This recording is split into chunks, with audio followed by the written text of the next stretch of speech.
Okay, so thank you. So what I want to do today, the first thing that I want to do is do the analysis of SOS2 for the hidden clique problem.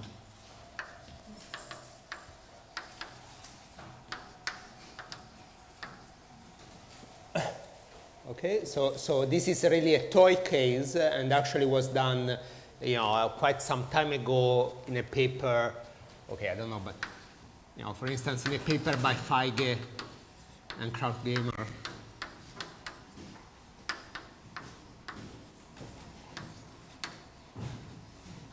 In the early 2000, I don't know what. Feige and Krautgamer actually did much more. That is, they analyzed what's called the Loesch-Schreiber hierarchy. But as a special case, this includes the analysis of this specific SOS2. So let me state, give you again, even so, if you lost track of what we were doing yesterday, I'll re-explain everything now. And so what we are trying to do, let me state the problem as an hypothesis testing problem. And we have a graph over n vertices, and we have two hypotheses about the distribution of this graph. The first hypothesis is that this is just a plain, uniformly random Erdős-Rényi random graph. So it is what we call Gn 1/2.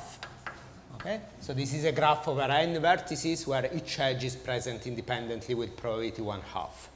And the second hypothesis, the alternative, is that this is a planted graph. So it's a graph in which we put a clique of size k, and every other edge is present independently with probability 1/2.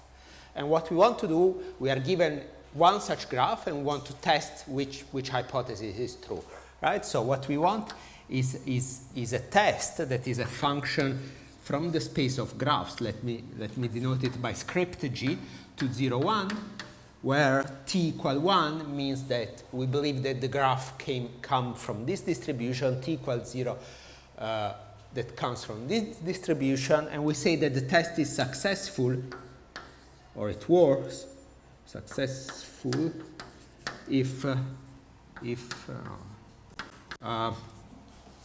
the error probability goes to 0.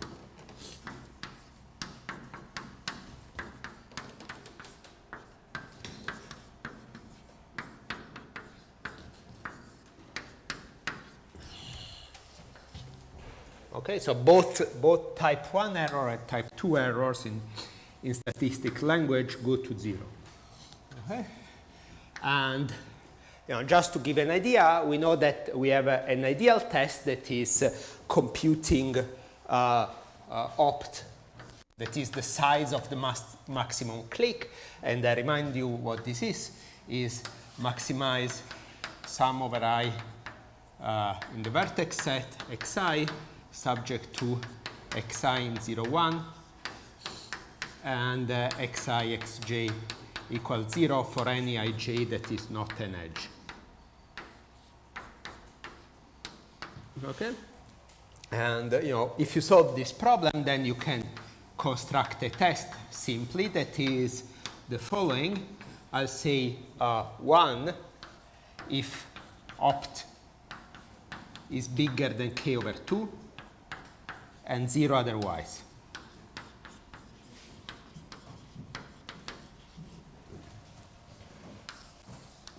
Okay? What is the rationale for this test? Well, if there is a clique of size k, there is at least the value of this optimization problem is at least k over 2, say. Okay? So this test doesn't ever have any misdetection. Okay? Every time there is a clique, it'll detect correctly a clique. It can have some false positive, but basically the argument that we gave in the last lecture shows that when k is bigger than log n, this test is successful. Okay? So there was a question. The limit is for k fixed and n goes to infinity. Well, no. Okay. So here what we are thinking is that we are thinking n going to infinity and k going to infinity and at some rate, right? So k k is some k of n, right? For instance, if you take this test, then basically the argument, this optimal test, the argument that we gave in the last lecture shows that this is successful when n goes to infinity, provided that and k goes to infinity, provided that k is bigger than some constant times log n. Okay? So ideally, we would like to recover the same behavior that, you know, as you go super logarithmically, then you're successful. Okay? Any other question? So this is a way of stating things in a statistic language. So if you don't have a statistics background, perhaps this is a bit weird, but it's very simple. Okay? And of course, you can come up with an SOS test that will be TSOS.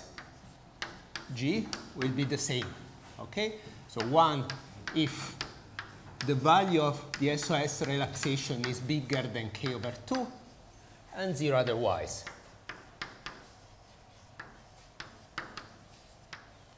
Okay? And again, since SOSD is the value of a relaxation, the value is higher under the alternative, under P1, H1, the value is higher than k, is at least the integer value, because SOSD is an upper bound. This is a maximization problem. And hence, this test doesn't ever have any misdetection, doesn't ever have any false negative. No? Can have some false positive. But the way I constructed it, the probability of false negative is 0. So this probability is 0 by construction. Okay? So I need only to control that probability. Okay? And let me remind you, what is this relaxation just for the case d equal 2, that is what we actually will analyze, was the following. We maximize, so we have a decision variable m that is a matrix that is n plus 1 by n plus 1. And what we want to maximize is sum over I 1 to n m empty set I. So the entries of this matrix are indexed between, within, with empty set, with the symbol empty set, and all the symbols between 1 and n. Subject to what? Okay, we have the constraint that is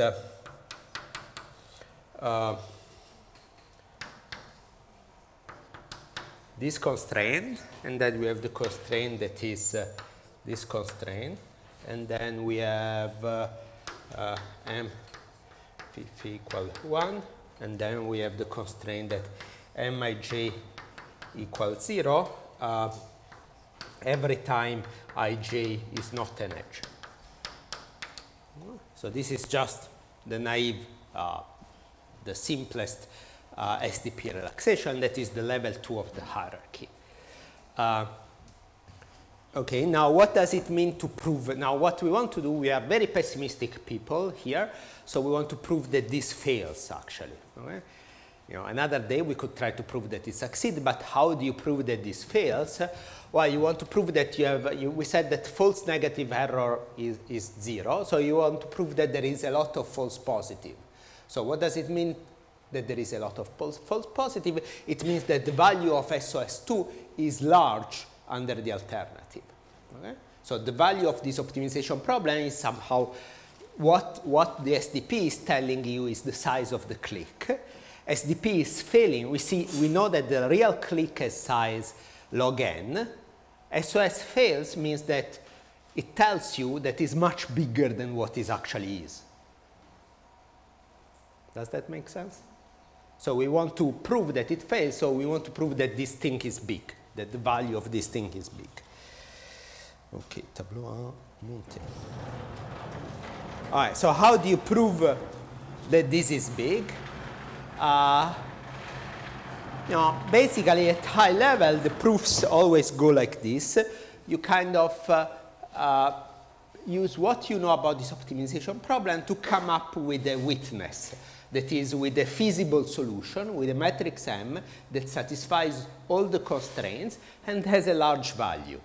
If you prove that it has a large value, of course, the optimum has an even larger value. Okay? So we want to construct a matrix M. Okay? So how do we go about the constructing matrix M? Well, there are some kind of a little bit more sophisticated idea, but the first thing to do is to say, okay, we have a bunch of constraints. How do we go about proving, enforcing the constraints, right? So what are the constraints? So this is an n by 1 by n by 1 matrix. So this is the first row and first column are special. And here is 1 to n, 1 to n. So we know that this entry is 1. And what else we know?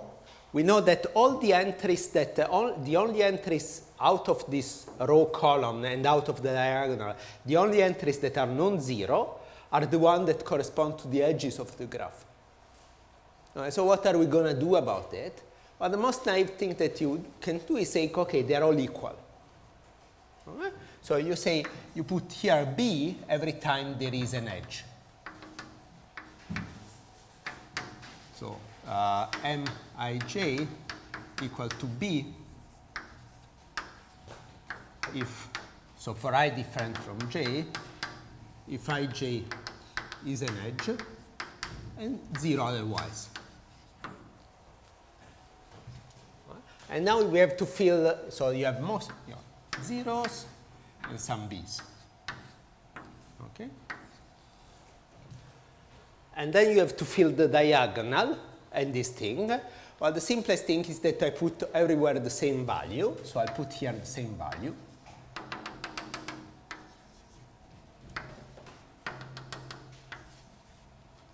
And on the diagonal, by the constraint up there, I must have also A.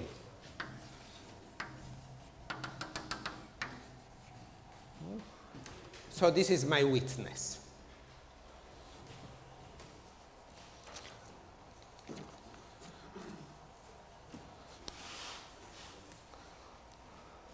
Okay, so let me call this part of the matrix M tilde.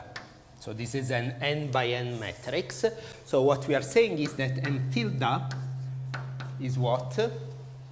Is A times the identity matrix plus B times the adjacency matrix of the graph. This is what we're saying. Now, did we satisfy all of the constraints? Did we satisfy all of the constraints?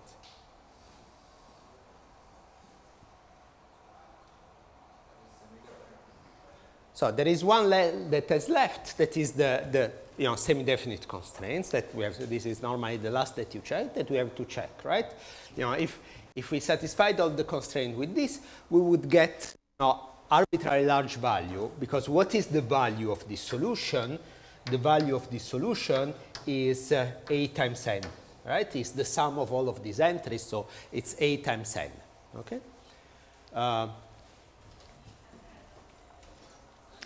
Excellent. So we have to check the positive constraint. So by the sure complement condition, so this is 1. So by the sure complement is sufficient. So M is PSD if and only if M tilde is bigger in the PSD sense than what? Than A times A square times 1 transpose.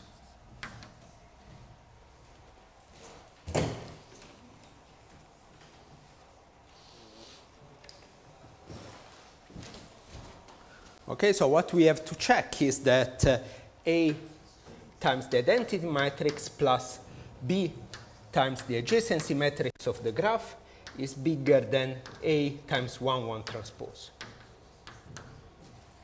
Right? So we have to check this condition. This is the PSD condition. Okay, so this is a statement about eigenvalues of this matrix, and this is a random matrix because the adjacency graph matrix of the graph is a random matrix. So now, what we studied about random matrices comes useful.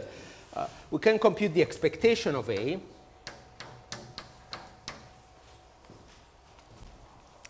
And the expectation of A is really what it is 1/2 of 1, 1 transpose minus the identity.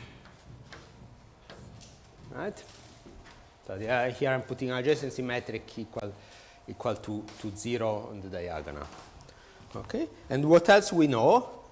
We know that this adjacency matrix is a matrix with basically IID sub-Gaussian 1 entries.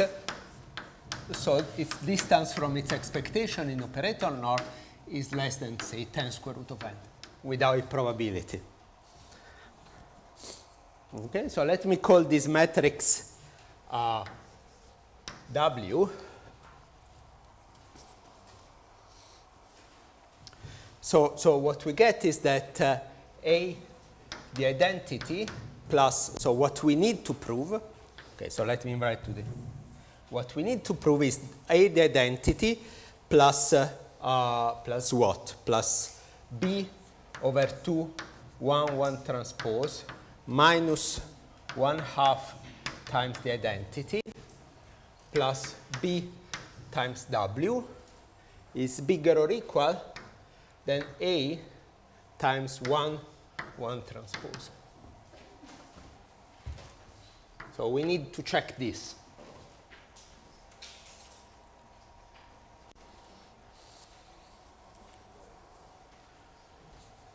A square.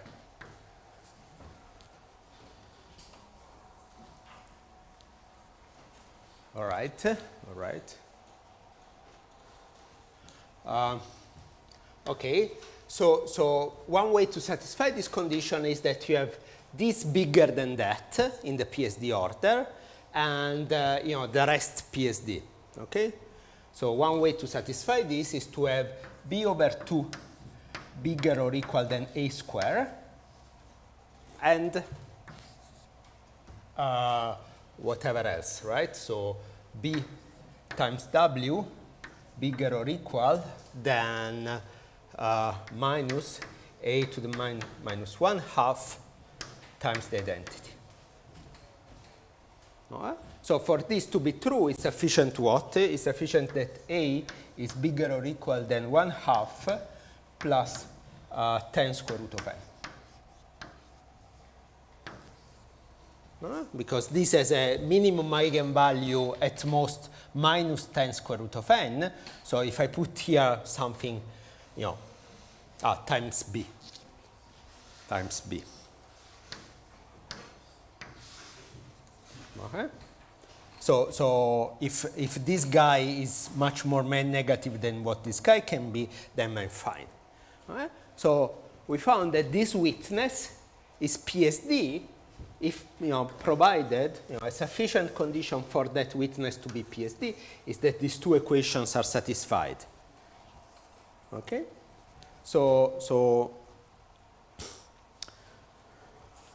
Okay, so you resolve these equations. So, okay, so this means that you have to find the value of B, right? So B is bigger or equal than A square, 2A square, and this must be smaller or equal than 1 over 10 square root of n times A minus 1/2. So I wrote just the two equations together, and you can find such a B provided that this is bigger than this, right? So this says 1 over 10 square root of n plus times A plus 1/2 minus 1/2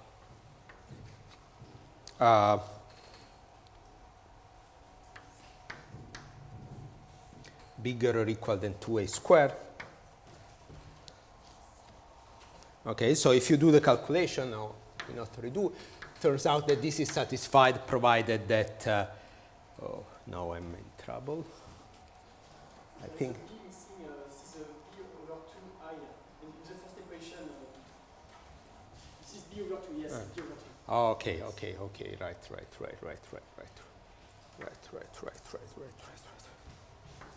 Okay, so this 1/2 is basically negligible compared to the 10 square root of n. So let me neglect it. This is negligible. Let's maybe write n plus 1 here. And so n plus 1 here. And here A.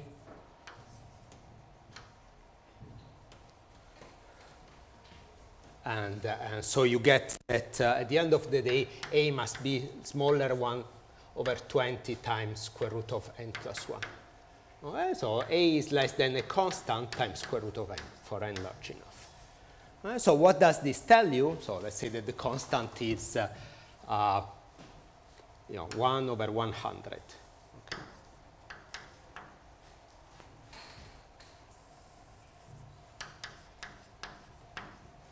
Okay. So the value that we obtain, so if we satisfy this condition, so we cannot put a too large to guarantee PSD-ness. So to satisfy this, if you satisfy this condition, we can construct a witness that is value bigger than whatever it is, square root of n over 100. So bingo, right? So we proved that the SOS value is humongously bigger than the actual optimum. The optimum is log n, the integer optimum is log n, but the SOS value instead is square root of n, so it's much bigger. Okay? So this says that our test can succeed only if k is bigger than square root of n, order square root of n.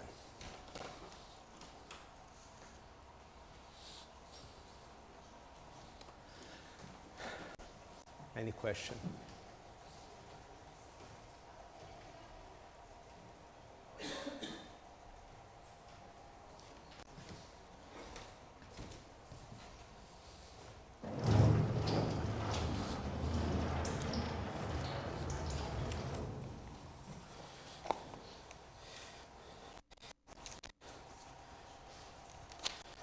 So I would like to make one last comment about this sum of square relaxation approach, and this is about the intuitive interpretation, the intuition behind this decision variable, right? Actually, they have a very appealing, kind of probabilistic intuition that is nice to explain, I think. So we said that for the general, optimization problem on the hierarchy, your decision variable is a function that takes a set of size at most d and spits out a number.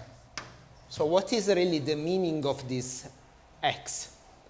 Right? So one way to understand this is to define something that is a little bit more abstract, that is a functional that I'll call e tilde. So this is a functional that takes a polynomial of degree at most d over a symbolic variable x and spits out a number. Okay, and the way I construct, so this is the space of polynomials of degree at most d, and the way I construct this is the following. Take first a polynomial q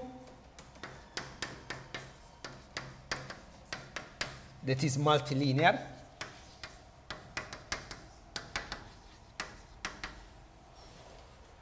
Then e tilde of q. So q can be written as sum over all subset of n. Okay.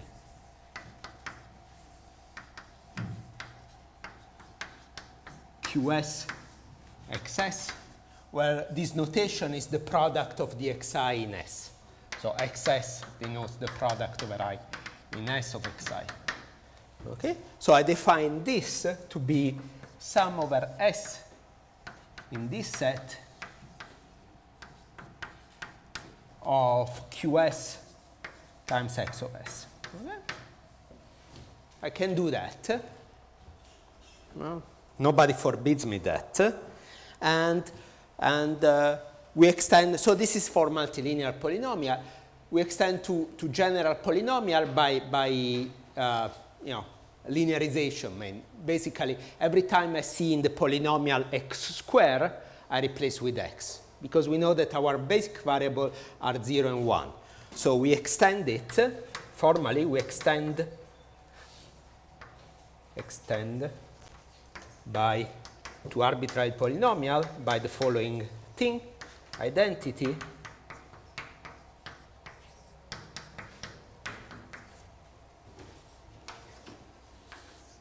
If you impose this identity, you can reduce all polynomial from any polynomial to a multilinear polynomial, because every time you see a power less than, you expand this in monomial, every time you have xi raised to a power bigger than 1, you can bring it down to a power 1.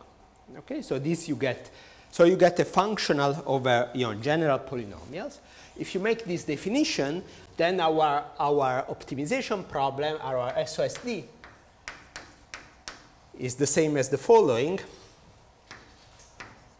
Maximize the expectation of sum over I 1 to n xi, subject to what? We know that x of the empty set is 1, and so this corresponds to this constraint. And then we know, okay, of course, this constraint that I brought there.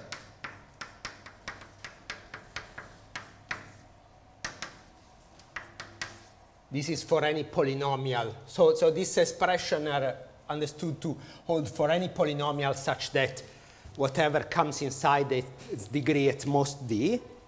And then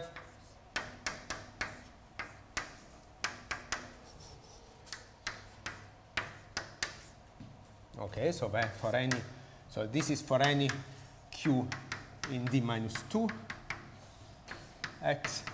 This is for any q in d over 2 x, and then you have the constraint, the clique constraint.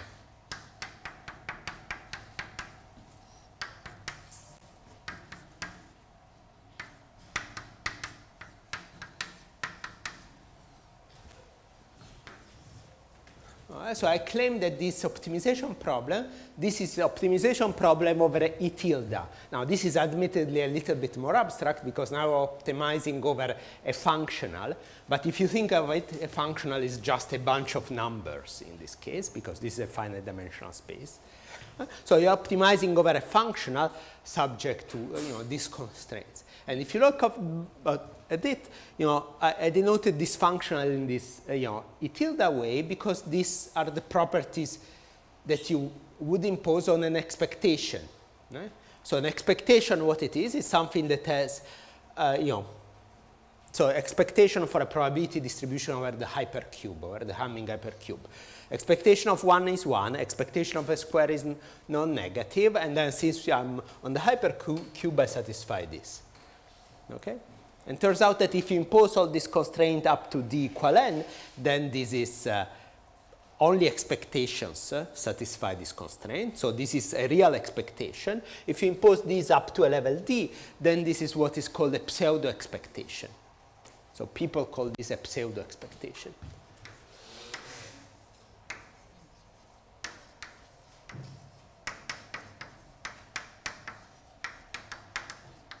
You see, if you go up to expectation, if this was a real expectation, then of course this relaxation would be tight, but it would be an optimization problem over a huge dimensional space. Pseudo expectations are much lower dimensional, but satisfy a lot of properties of expectation.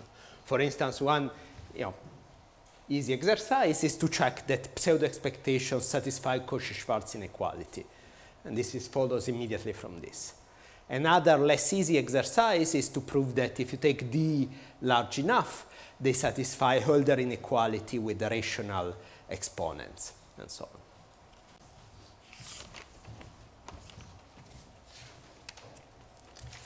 on. Okay? So in this view, this witness that we constructed there, what is saying that witness said that E tilde xi is equal to A. Okay? So basically what we are doing, we are constructing a distribution over this set that forms clique by spreading it everywhere. And the pseudo expectation doesn't recognize the fact that this is not a clique. So we are putting 1 over square root of n of each vertex inside the clique. And the pseudo expectation doesn't understand that this is not a clique.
Now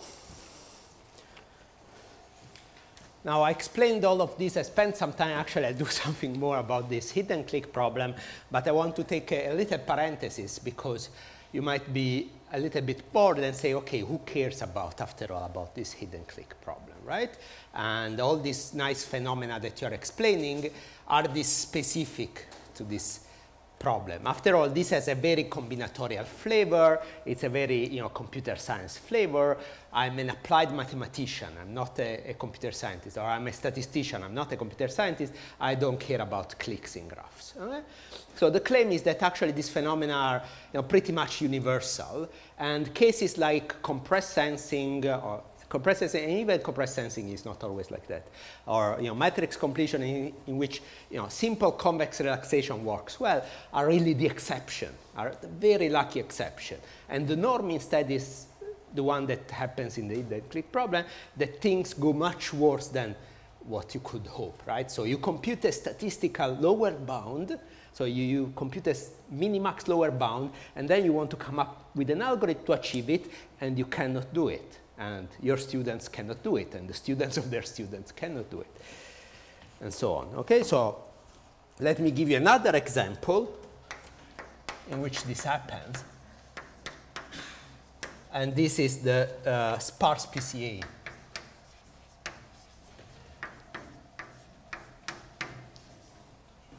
So perhaps I'd give two examples. Okay, so sparse Pca, what is this? Is a problem in which you have data x1, xn, and these are in p dimensions, say, p dimension, and the way they are distributed is that each of these vector is let's say square root of beta ui times v plus zi.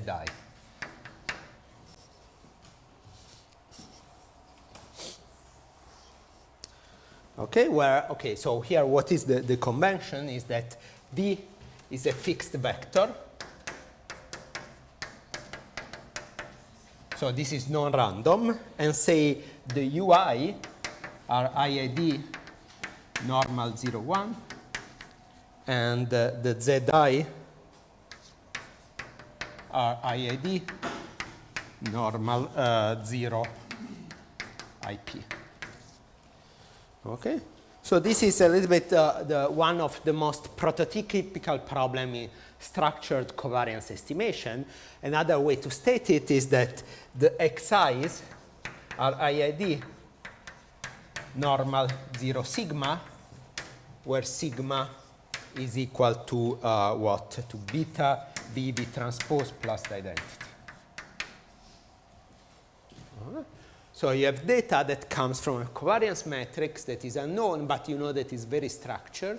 It's basically isotropic except for one direction. So there is one principal component.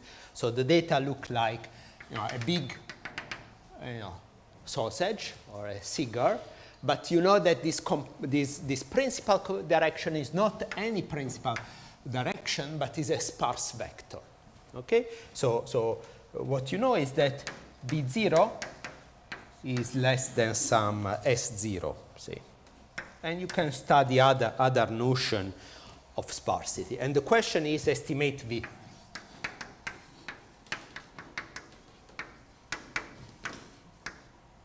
From this data. Okay, so what do we know about it? Johnston and Vous, 2000, okay, I don't remember the year again, perhaps 2000 question mark, showed that an algorithm that they called, okay, they worked in a little bit more complicated setting than this, but if you apply their methods to this case, you get the diagonal thresholding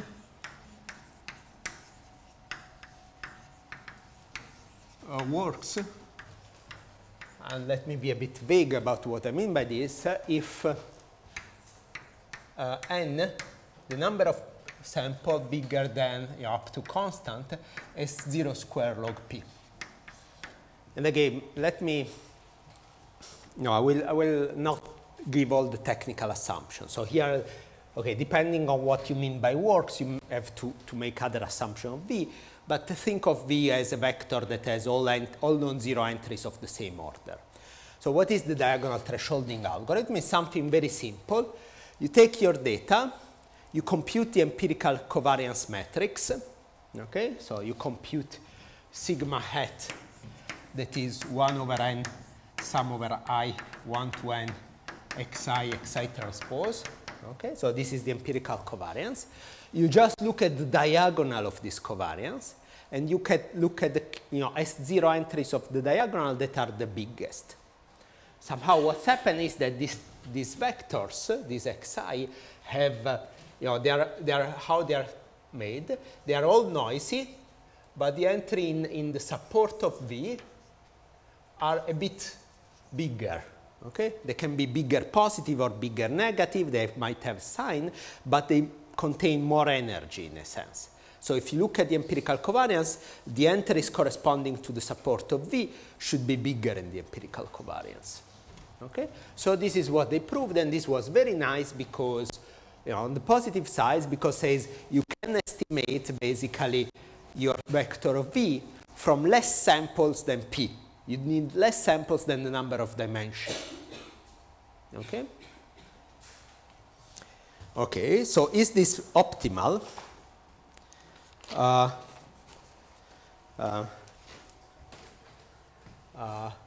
So in a joint paper with Yash Deshpande,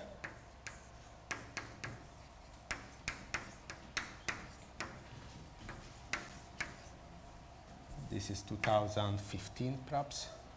Okay, let me write 15. We proved that another algorithm that is similar, covariance thresholding,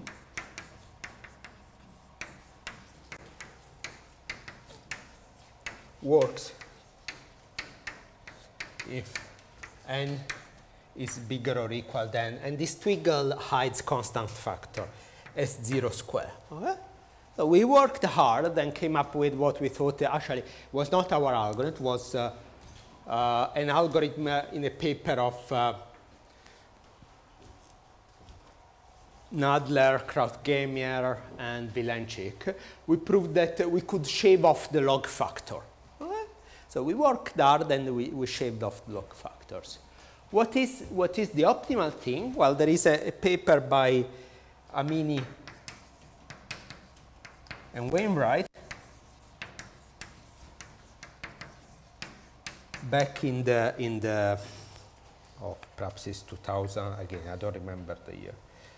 10, say, or 2000x. So what they proved that information theoretically. Okay, let me write more explicitly. If you do exhaustive search,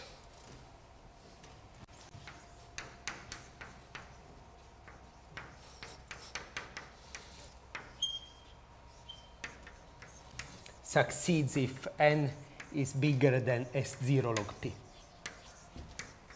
And this is the optimal number of samples up to constant. So what I mean by exhaustive search is basically you go over all possible supports of this vector V, you restrict your covariance, empirical covariance to that support, and then you compute the covariance there. You compute the principal eigenvector of that submatrix. Okay? And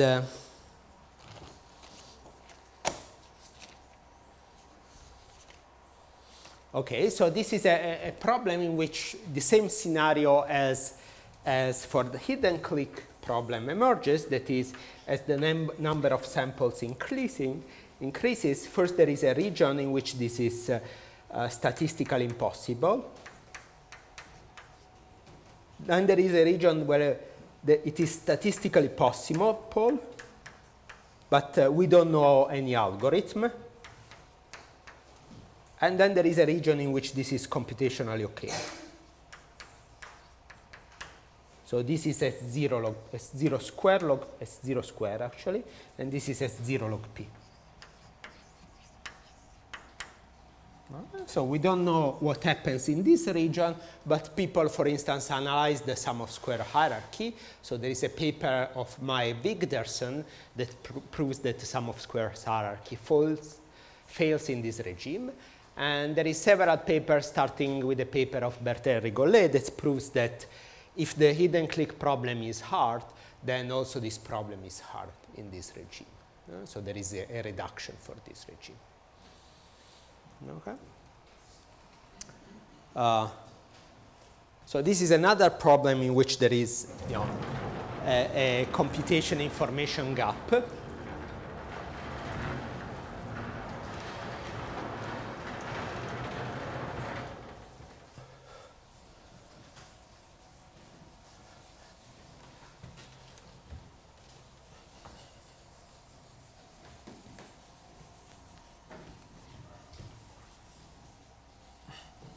And in general, this is the case every time you construct a problem in which you impose a sparsity constraint together with a low rank constraint.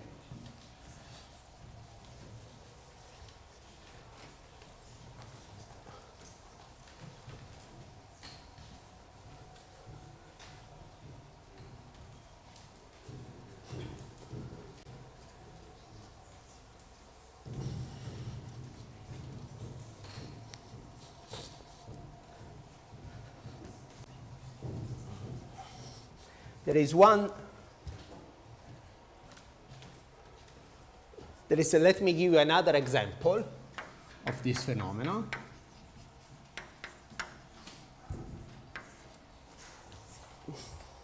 And this is the spiked tensor model.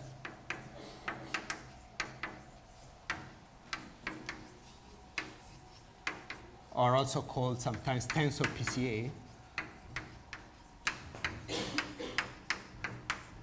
And this is the following problem.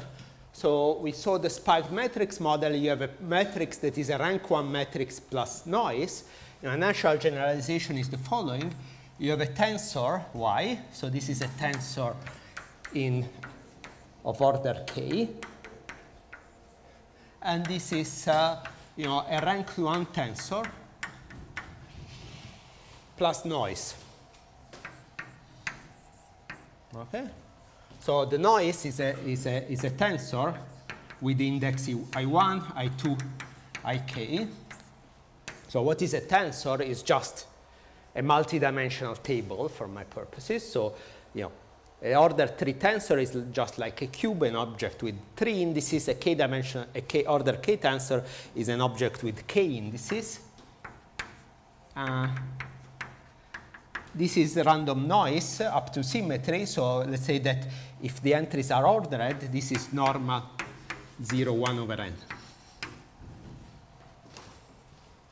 IAD.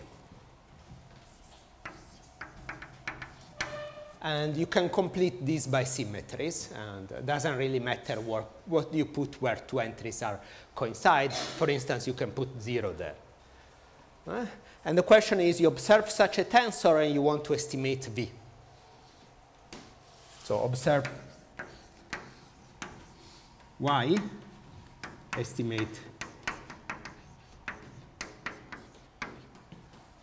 What is a natural way to do it? A natural way is to write an optimization problem that is maximum likelihood.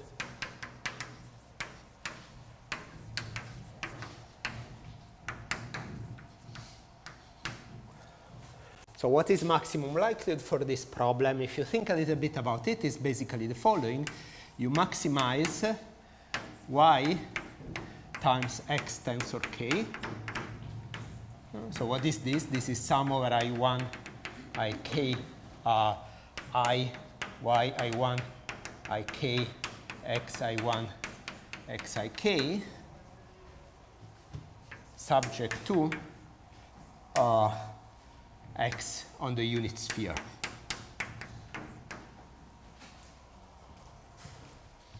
Okay. So this is maximum likelihood. Of course, it's a non-convex problem because, for instance, in order 3, I'm maximizing a degree 3 polynomial over the unit sphere. This is a hugely non-convex problem, but you can still think about it. When does it work? Well, a couple of years ago, it's a very simple proof and follows from known fact, but we proved that it works provided that lambda, okay, so works if lambda is bigger than some constant of order 1. So what is x and which norm is it? So this is 2 norm. And x is a vector. X is a vector, right? So I'm just doing the maximum likelihood. I mean, an equivalent way to write it is that I'm minimizing this minus lambda. Let's say that lambda is known, tensor k square, where this is the Frobenius norm for tensor. That is just you vectorize the tensor and compute the norm. But this minimizing this is equivalent to maximizing this. This is obviously the maximum likelihood since my noise is Gaussian. Okay. And you can precisely compute a lot of things about these constants, etc., but doesn't matter really, because then you ask yourself, okay, can I do it in polynomial time? And as a matter of fact, polytime time algorithms exist only if lambda is bigger than n to the k minus 2, some constant times n to the k minus 2 over 4. Okay? So in the case k equal 2, that is the case that we are all used to, that principal component analysis, there is no gap. But in the case of k bigger than 2 and k equal 3, there is a humongous gap. So the spike is there statistically, but you cannot find it. And turns out that the simplest, an algorithm that achieves this, a simple algorithm that achieves this is actually very simple. You take your tensor and you matricize it. Okay? So for instance, what does this mean? You construct a matrix, Mi, let's say that k is equal to 3. J1, J2, that is yi, J1, J2. So I flatten the tensor. So I look just at the first index versus the other index. So you obtain a matrix that is n by n square. This is a very, so it's an n by n square matrix, and then you do principal component analysis on this matrix, compute the top left singular vector. It's a completely stupid thing to do because you are losing basically almost all the tensor structure, but turns out that this achieves this thing, right? And there have been a series of work proving that for instance, if you look at the sum of squares hierarchy, it fails in this interval. So it's not only that we don't know, any algorithm, or that this algorithm is very naive, but is even the most sophisticated convex relaxations fail in this interval. Okay, so I hope these two examples, show that this phenomenon is kind of. Yeah, so they really fail. So you do simulation and you see that as the dimension grows bigger and bigger, even if you keep the SNR fixed, things get worse, okay? And they fail with high probability. So the interesting thing about these problems is that, first of all, they have average case. So it's not, statisticians or could always say, okay, I write a problem that is NPR'd, but who cares about complexity theory? Complexity theory is about worst cases. If we are smart enough, we'll find a solution. These instead are average case problems that are with high probability. We cannot say hard, but we don't know how to solve them. And second, is not only that we don't know a method that probably succeeds, we don't know even a heuristic that succeeds. We don't know even something that you can run simulation and it works, even if proving it is very hard. Right? So if you come up with a good heuristic for the hidden clique problem, that's a huge, even if you cannot prove anything about it, that is a huge breakthrough. So is this related to the order range and the problem that a long-range tensors is not a closed set? So no, it's not really related to that, right? Because this is not about, even if I don't reconstruct exactly the low-rank tensor, it will not work, right? Even approximate reconstruction, it doesn't work. It has to do with something else. It has to do with the fact that, okay, I'll talk about it tomorrow a little bit, but it has to do with the following fact, that if you look at the population risk, so the expectation of this cost function over the noise, okay, if you look at the cost function and take the expectation of y x tensor k, so let's forget about the noise. Suppose that we have infinite SNR. This is what? This is lambda Vx to the k. So this is something that is very flat. So this variable is between -1 and 1, and it's very flat around 0. So what follows from this is that if you add a little bit of noise, okay, I'm not saying that this is an explanation, but this is a way to guess which problems are going to be hard. If you add a little bit of noise, you're going to have a lot of local minima in this optimization problem. So this is what, a difference that you can see very clearly, and I'll talk about this a little bit more tomorrow, a very clear difference between this case and the ordinary principal component, the matrix case, the k = 2 case.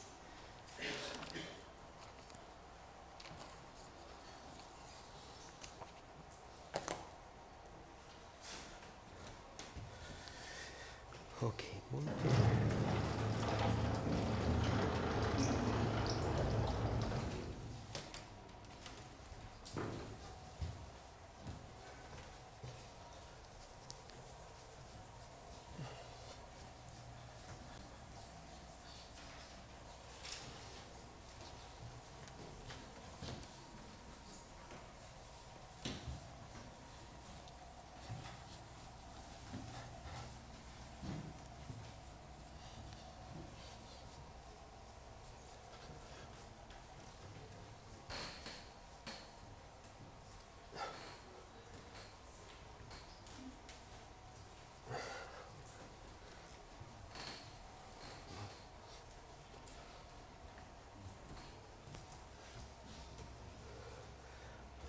Okay, so the last half hour today I want to talk a little bit about another way of approaching this problem that addresses the question, can we do a little bit better?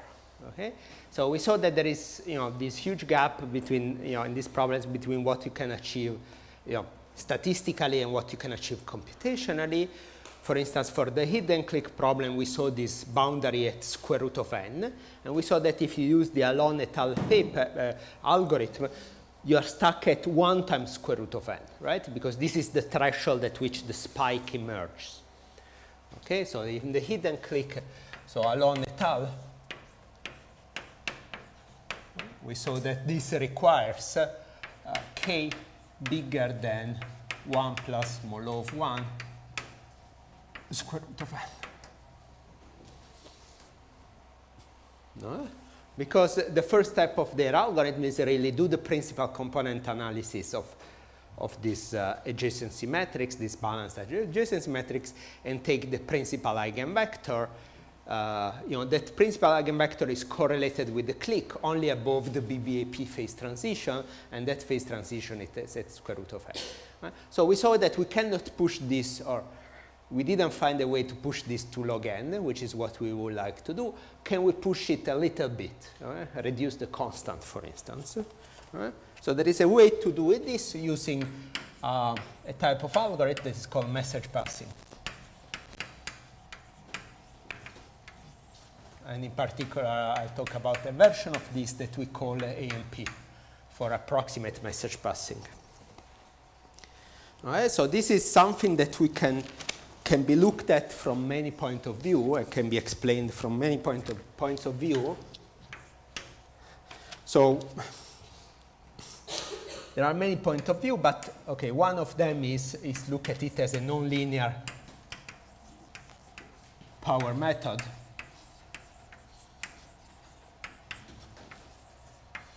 A second point of view is to look at it as a local algorithm.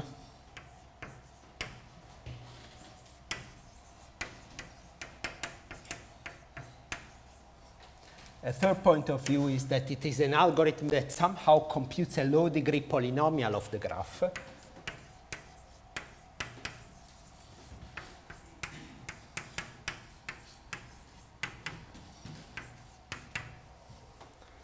And the fourth point of view relates it to Bayes inference.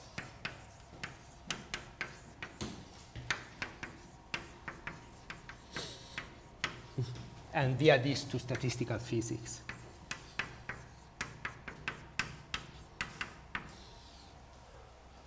Okay. Okay, so I could spend 1 hour discussing all of these points of view, but I don't want to go into too much, use too much time. But what I'll take this point of view, and feel free to ask me about the other points of view, because I think this is the one that leads us most directly to the core of the matter. So the backside is that leaves things a little bit mysterious. Right, so the object that we'll work with is the centered adjacency matrix, but I'll do something. I will rescale it by square root of n. So I'll say that Ij is plus 1 over square root of n if Ij is an edge, and minus 1 over square root of n otherwise. Okay. So why this 1 over square root of n makes sense? Well, because if you have just a matrix with IID entries, so a purely Erdős-Krény random graph with IID entries of order 1 over square root of n, then its eigenvalues are of order 1. So this is the scale on which A has operator norm of order 1. So it's a natural scaling. And okay, I remind you that, so I'm studying here again the hidden, I'm going back to the hidden clique problem, even if this whole machinery works much more generally and has been applied much more generally. And actually we started working on it because we started working on it with David Dono and Aryan Maleki in 2009. And our original motivation was compressed sensing, but it has a lot of other application, and what I will talk about is actually work with Yash Deshpande.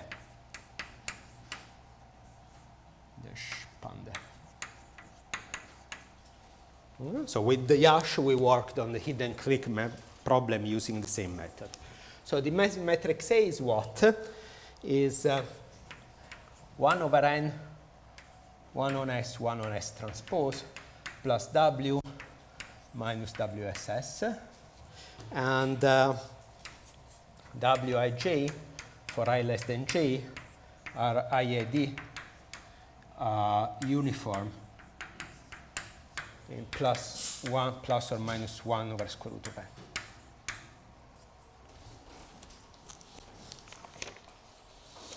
No. And I'll use the notation, the SNR here is k over square root of n. It's the ratio of the norm of this perturbation. Okay, so I want to start, one way to think about this approach is to start with the method of Allon et al. The method of Allon et al., how does it work? You compute the principal eigenvector of the matrix A. So how do you compute the principal eigenvector in practice? Well, one way to construct it, given that there is a gap between the first eigenvalue and the second, one way to compute it is that by the power method. Okay, power iteration.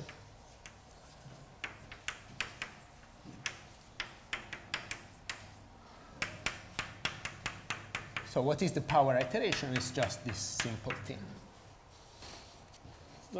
So you start with any vector, with a random vector x0, and you keep multiplying by the matrix A. Is it 1 over square root of n in front of your clique? 1 over square root of n. Excellent, excellent. This was on purpose to see if there is anybody following.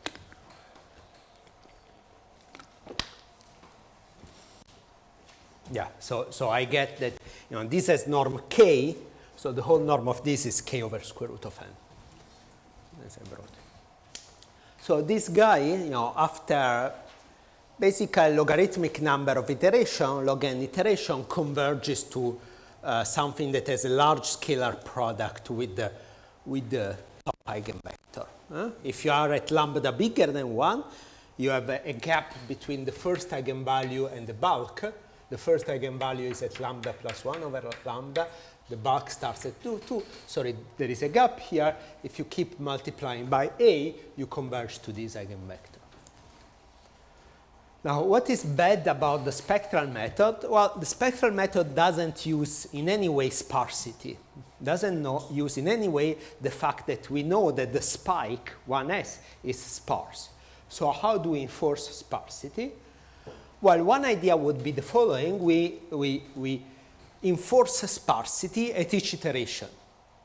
All right? So what I mean by this is that at each iteration, we apply a function f to my current estimate. So we think of x as our current estimate of the eigenvector, and we apply an operator that sparsifies it. Okay?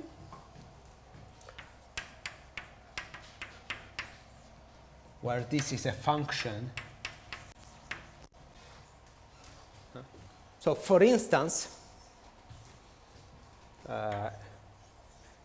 you can take f of x to be the positive part of x. Okay, this doesn't enforce sparsity, but enforces the fact that we know that the principal eigenvector is non-negative. Or we can do something more. We can do x minus lambda minus c. So we shift, so we do some soft thresholding. We pass only entries that are bigger than some constant c. And you can come up with your favorite function and implement this algorithm and try to see whether it beats Alon et al. So if you describe it like this, there are, of course, two things that are unsatisfactory. First thing is that, okay, you can come up with heuristics for this function, but which one is the right one?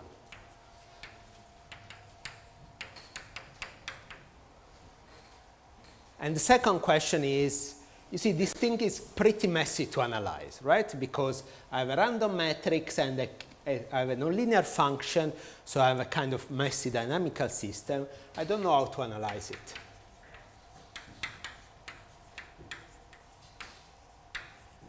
And notice that the problem here is that we want to get a sharp analysis, right? We want to beat the 1 times square root of n, but we cannot hope to beat the square root of n by more than a constant, essentially, right? So we want an analysis that captures constants.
Okay, so this is our setting.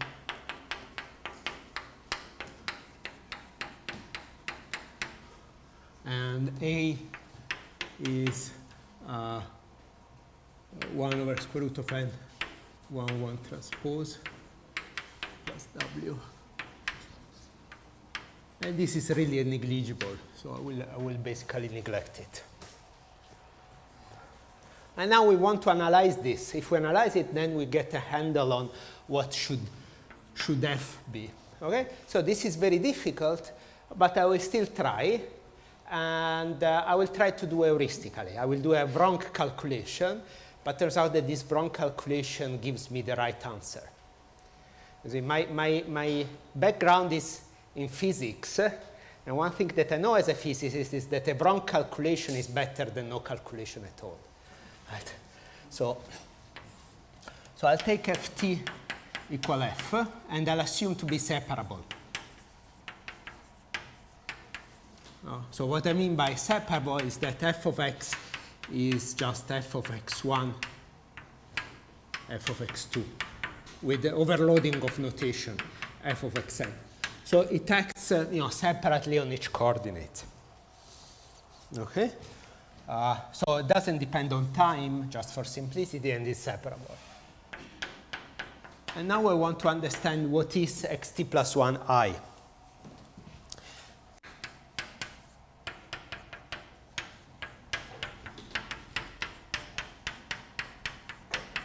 So this is what I did, is just I rewrote the scalar product, I mean the matrix vector product in coordinates.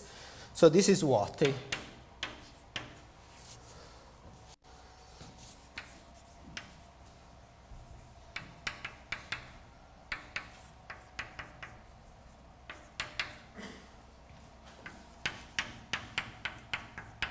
so there is the component that comes from this.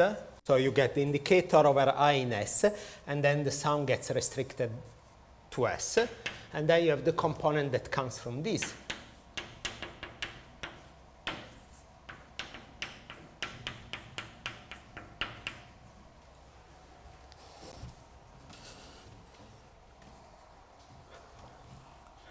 Okay, and now let me rewrite this as lambda times 1 I in S times 1 over k sum over j in S f xt j plus the rest.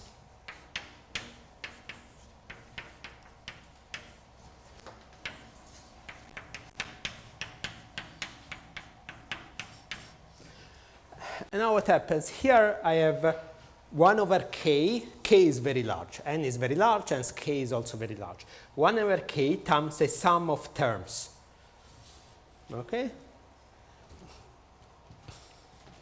A sum of k terms. So by the law of large numbers, this should converge to a quantity of order 1 that is non-random. So I expect this thing to converge to some object, some number that I call mu t plus 1.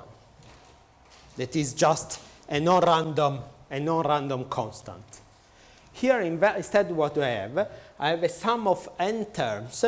Each term is random because of this w, and it can be plus 1 over square root of n or minus 1 over square root of n. Okay? So this should converge by the central limit theorem to something that has mean 0 and variance of order 1. Okay? So it should converge to a normal random variable with mean 0 and variance that I'll call sigma squared t plus 1.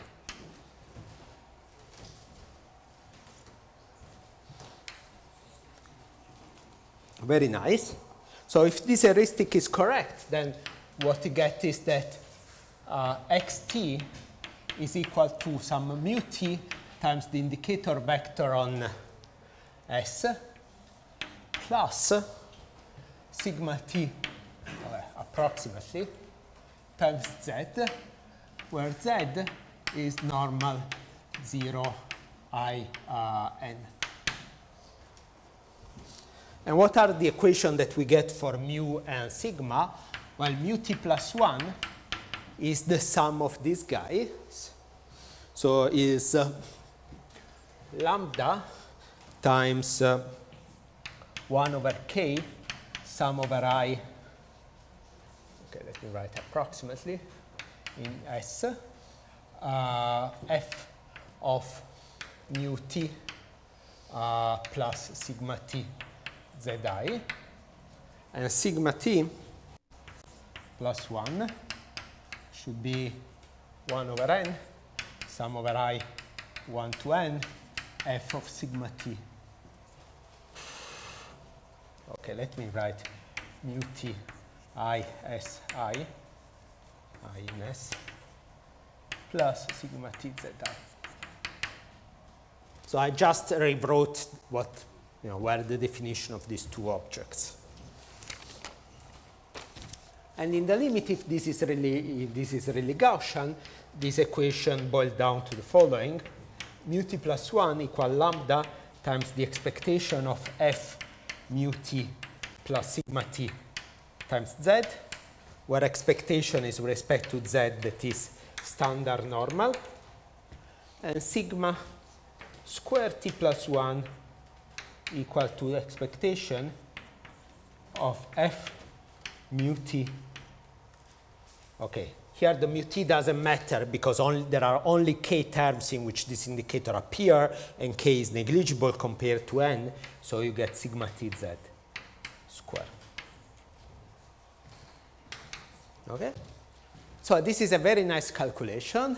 It gives me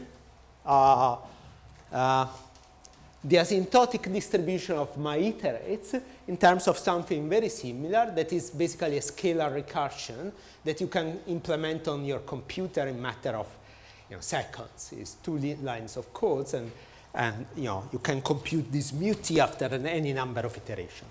So this recursion, starting with this paper that I mentioned, we called it state evolution.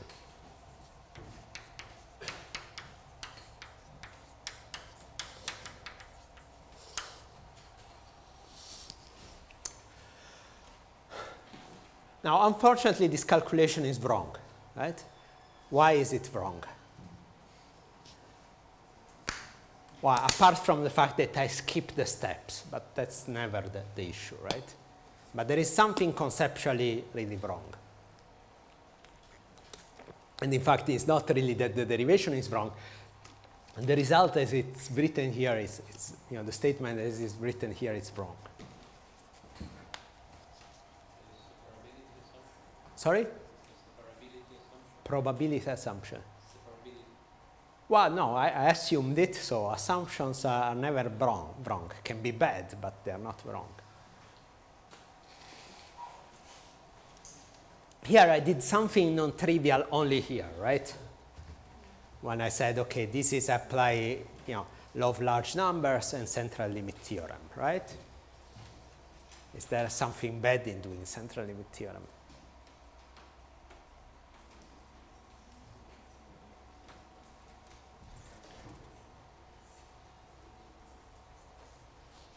I have a sum over j, these are IID. Sj is a function of W. Yeah, excellent. So this is also a function of W. So the xj t is some complicated, messy function of W. So I cannot treat this as a sum of some fixed coefficients times W, because these two are dependent, right? And of course, you could build such function of W's that screw the central limit theorem. For instance, take this to be the sign of Wij, then you get some of the absolute values of Wij, and of course, the central limit theorem will not hold, right? So this is a function of W, so all of this is wrong. Okay, Monte.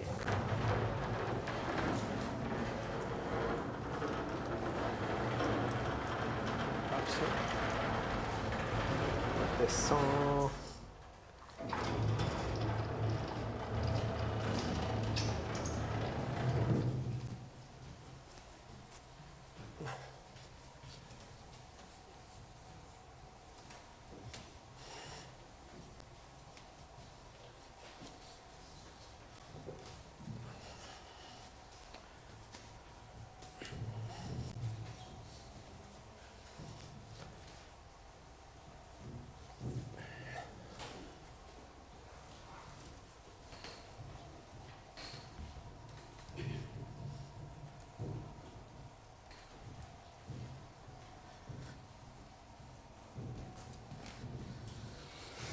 All right, so it turns out that the result is correct. If I do just a small modification in my algorithm, and the small modification is the following. So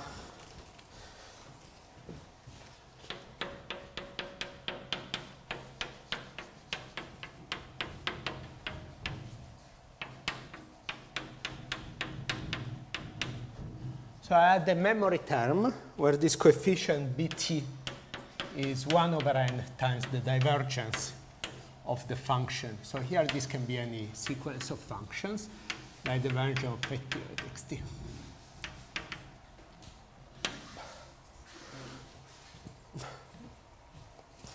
So I will not go into any detail of why I'm doing this modification, because that would take me a little bit of time. But this has an history in physics. And so what we call it is the Onsager term.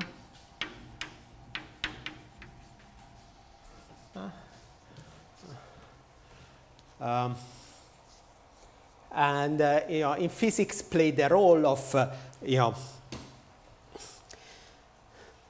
kind of accounting for correlations in mean field models. Okay, so it's a first order way of account for correlation in computations in some models of magnetic materials, for instance, and then was used in spin glass theory, starting with the work on spin glasses by Thouless, Anderson, and Palmer.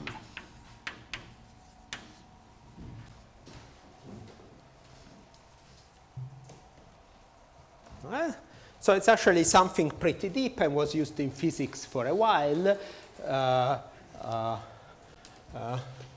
What changes here is that we are using for a general power iteration with a general function f. And what changes also that we proved something. Okay, so in the specific case of the hidden clique, we proved the following theorem. So this is, as I mentioned, is joint work with Yash Deshpande a few years ago, and says the following. So we need f to be separable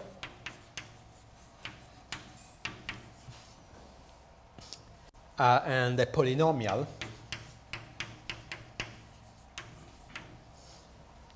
any polynomial of bounded degree, so the degree of f doesn't depend on n.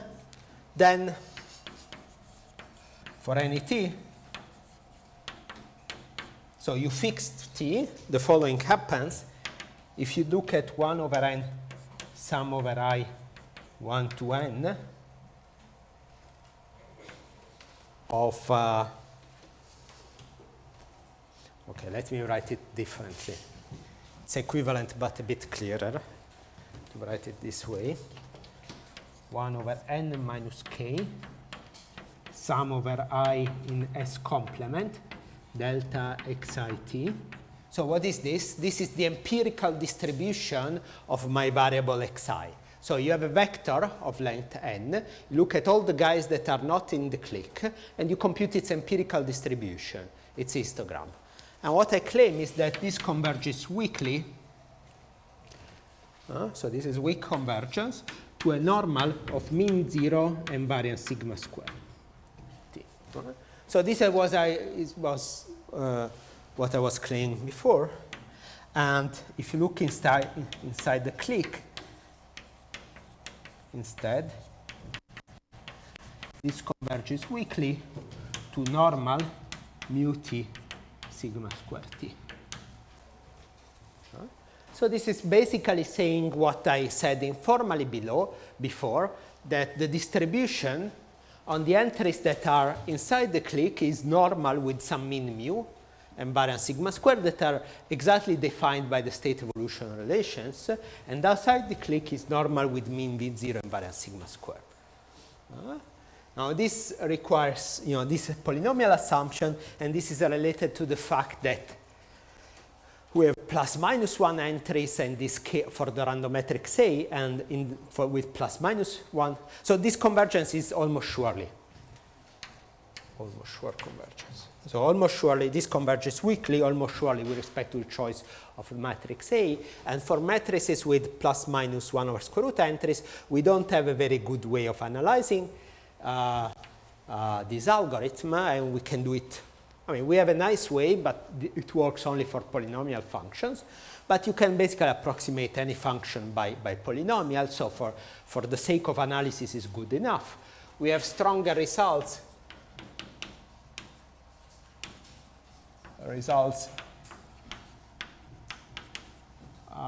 for Gaussian matrices for Gaussian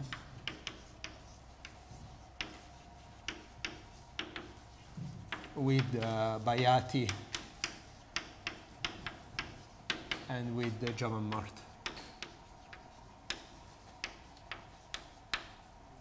So these are two papers in which instead we look at Gaussian entries in a very general setting, and we get stronger result. In particular, we don't have to assume polynomial, and we have a forthcoming paper in which we get rid of separability. Mm-hmm. So this technology can be used to analyze algorithm in a variety of settings. For instance, compressed sensing is one, but matrix estimation problems are others, etc.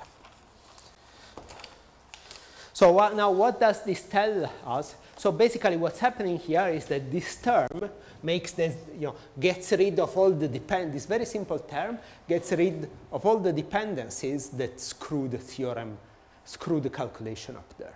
Okay, so it's kind of surprising. So what this theorem is telling you is that if you look at these iterates after a large number of iterations, what you see is that if you look at the histogram of all your xi's, all your estimates outside the clique, this will form a Gaussian centered at 0 and of with sigma t. Instead, if you look inside, so these are all the I outside S, and for the I inside S, they are a Gaussian with mean mu t. Okay?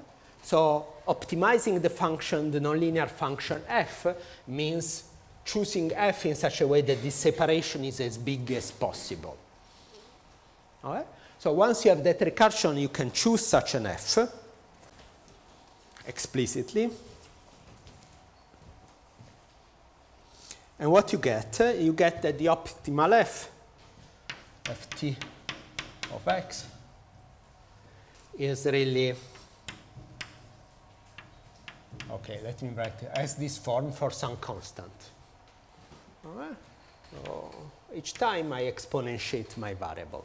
So this is something that you wouldn't have necessarily guessed a priori without this analysis. And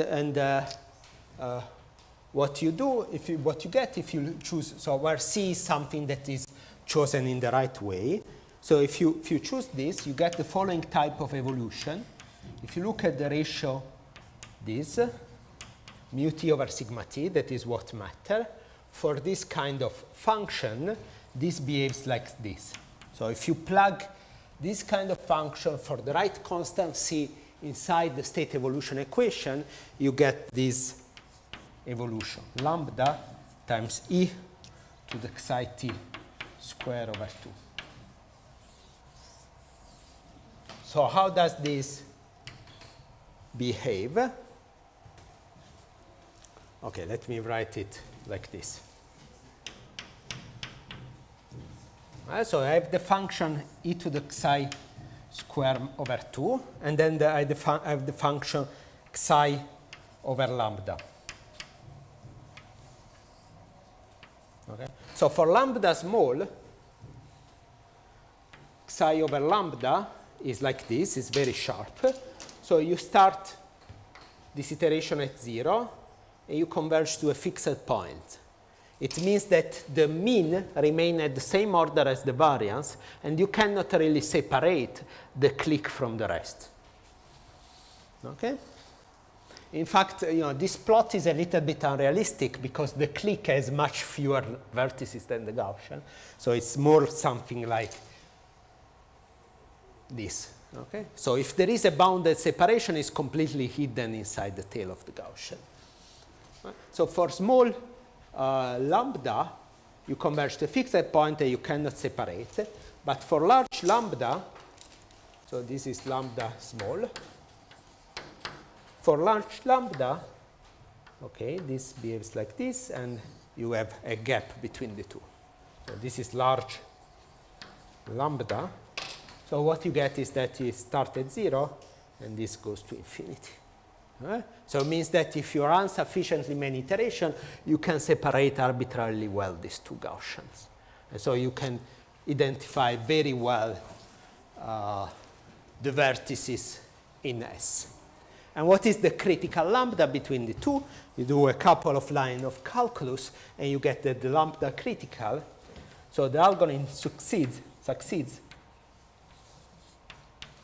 for lambda bigger than 1 over square root of e, which is kind of a neat number. So this means that it succeeds for k, the clique size that is bigger than square root of n over e. Okay? So what did we achieve? Well, we knew that we didn't really hope to. First of all, I say, what is the complexity of this whole algorithm? It's basically the same complexity as the Alon et al. Algorithm, right? So what you have to do is just, it's sufficient to do a logarithmic number of iteration, or a constant number iteration, actually. So the basic cost is matrix vector multiplication. So the basic cost is basically n squared. The computational cost is n squared times log n. Okay? So the algorithm is just taking vector, applying this function. This takes of order n iteration computation, and multiplying by matrix. This takes n squared iteration, and then repeat a few times. So the algorithm complexity is n squared. So it's the same as the Alon et al. Method. We couldn't hope to beat the square root of n, but what we did is that we improved the constant. And what is neat about this is that now this constant is below the BBAP phase transition. So in this regime, if I just do spectral analysis of the matrix, I don't see anything. If I look at the eigenvalues, I don't see anything. If I go look at the eigenvectors, I don't see everything. But if you use this method, you get something in this. You mean numerically, or? Sorry? You mean numerically, or?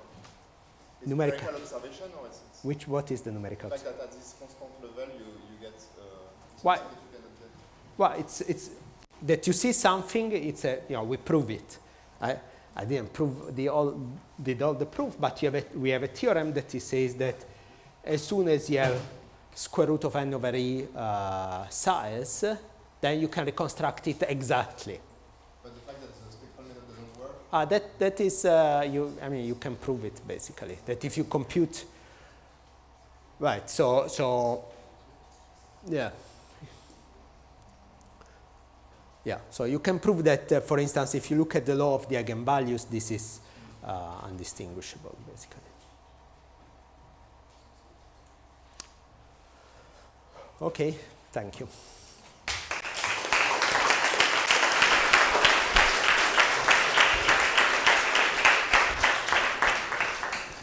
So some questions?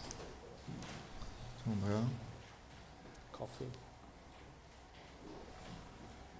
And SOS methods, they don't achieve better constants. Sorry? SOS2 methods or whatever, they cannot go no, below. So SOS2 is not, okay, so two open problems. Open problem number one, it's not known what is the constant in front of square root of n for SOS2. Okay. I think it can be done, but nobody did it. And, but numerically, is there some observation? well, SOS2 takes a little bit, so it's difficult to go to very large sizes. Okay. So it's, it would be nice to go do, to do a fast implementation, try to go to very large sizes. Perhaps it probably can be done, and would be interesting even numerically. I would guess that is something below 1. My guess is my guess is 1 over square root of 2. But and okay. Wow. And This is a conjecture second, for someone in the room. second open problem for anybody on the room. Try to find a nearly, so this algorithm has complexity n squared times log n. So in n squared log n, we achieve square root of n over e. Okay? Find an algorithm with the same complexity that beats the 1 over square root of e thing, right? So if you find one, I'll offer you a dinner or in Palo Alto or something, somewhere, okay? So is there some accelerated version of IMP, just like accelerated version of soft thresholding? Accelerated version of? Like as an optimization method that you could try to use like momentum or heavy balls? Or no? You're asking if this is an accelerated version? No, if there exists some way to accelerate and do even further smaller steps. And beating this threshold? I mean, this and has not... reaching the same threshold. Right, yeah, perhaps. I don't know. Okay, no other questions? So let's thank Andrea for his course.